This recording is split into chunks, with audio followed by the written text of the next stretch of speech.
Dans cette séquence, je vais vous parler de Raspberry Pi.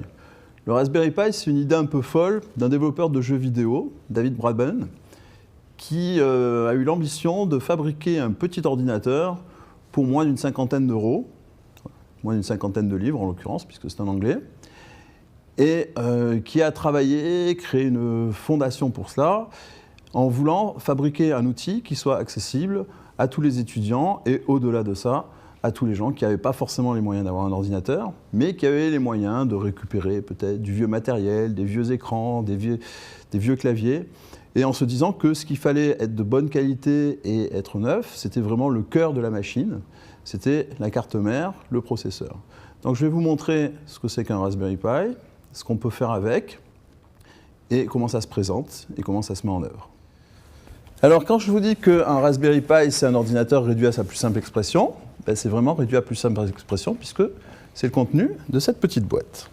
Alors quand on ouvre ça, ce qu'on trouve à l'intérieur, c'est juste une carte dans laquelle on va retrouver l'essentiel des composants internes que vous avez pu rencontrer dans la séquence où on vous a montré ce qu'il y avait à l'intérieur d'un ordinateur. Donc ici, on a le processeur, la mémoire vive, et ici, on a les différents ports de communication. Ici, un port HDMI qui va permettre de se connecter à n'importe quel téléviseur ou écran d'ordinateur, mais un téléviseur fera très bien l'affaire. Ça, c'est un port S-Vidéo, donc aussi pour les téléviseurs, mais de génération encore plus ancienne.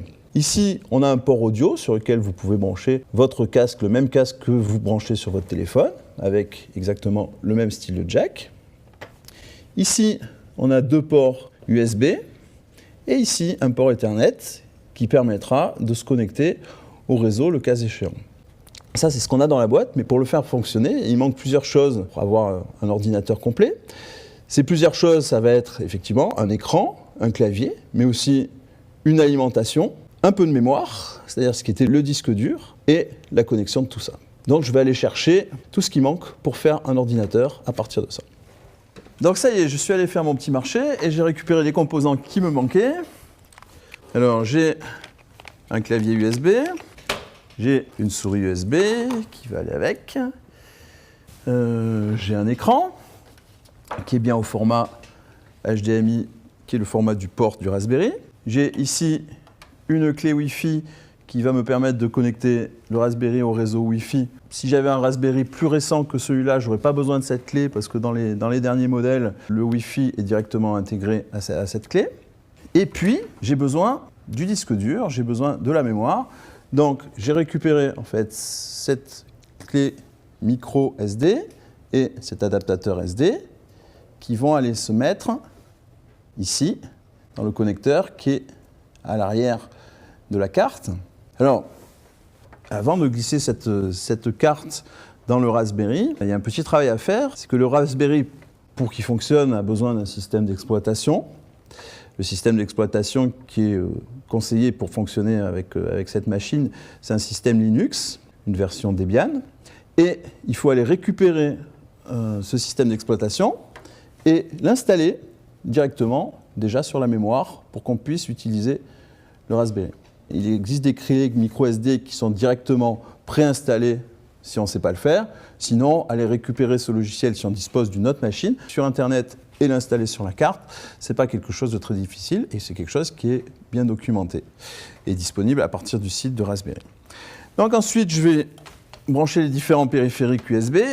Et là, je m'aperçois que j'ai 3 périphériques USB alors que j'ai que 2 ports USB.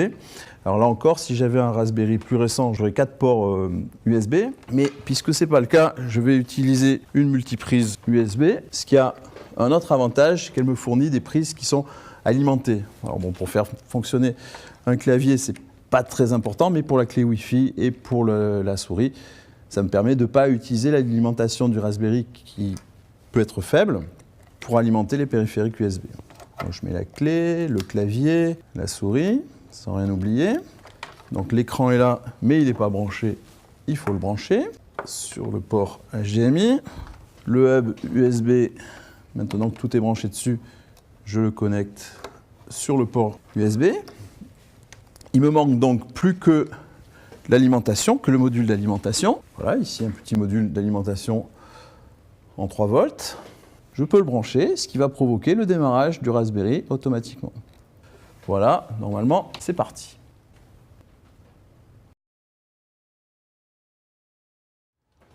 Donc avec ce Raspberry Pi qu'on a réussi maintenant à démarrer, on se retrouve dans un environnement de travail qui est un environnement de travail classique sous Linux. On a accès à tout un tas d'outils qu'on a classiquement avec d'autres ordinateurs. Par exemple, on a accès à un navigateur pour aller sur Internet. On a accès à un éditeur de texte. On a accès à des outils de développement de code classique, avec quand même à mentionner deux langages qui sont nativement inclus dans cette distribution, un environnement de développement et le langage Python, et le Wolfram Langage qu'on connaît plus sous le nom de Mathematica, qui permet de faire tout un tas de calculs et de manipulations graphiques, entre autres. Mais ce qu'il y a en plus qu'on n'a pas dans un ordinateur classique avec le Raspberry Pi, c'est un accès à quelque chose que je ne vous ai pas encore montré jusqu'à présent, et que je vais vous montrer maintenant, c'est-à-dire cette partie-là des connecteurs. Alors ces connecteurs, ça s'appelle des GPIO, c'est-à-dire des General Port for Input and Output, sont des petits connecteurs logiques sur lesquels on peut aller lire ou écrire des signaux. Et à travers les langages, notamment à travers Mathematica et Python, on va être capable d'aller lire ce qu'il y a sur ces connecteurs et d'aller écrire sur ces connecteurs, et donc de se connecter à des objets, à des cartes électroniques et à des objets, à des capteurs, et de pouvoir exploiter les informations qu'on va lire et actionner d'autres objets à partir de calculs qu'on a fait sur ces informations. Bon, alors pour illustrer l'utilisation de ces connecteurs GPIO, on a récupéré un petit bras robotique qui est un jouet qu'on a sacrifié pour l'occasion.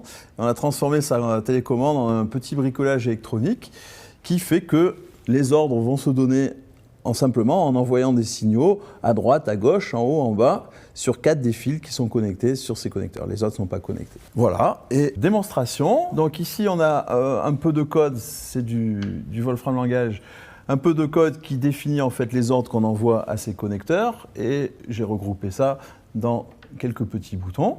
Donc démonstration. Voilà, vers le haut, vers le bas, à droite en même temps. On l'arrête, on repart à gauche, les piles qui font aller à gauche sont un peu plus fatiguées que les autres, mais néanmoins on peut aller à la fois à gauche et en haut. Et voilà ce qu'on arrive à faire avec le contrôle direct des ports d'entrée-sortie du Raspberry Pi.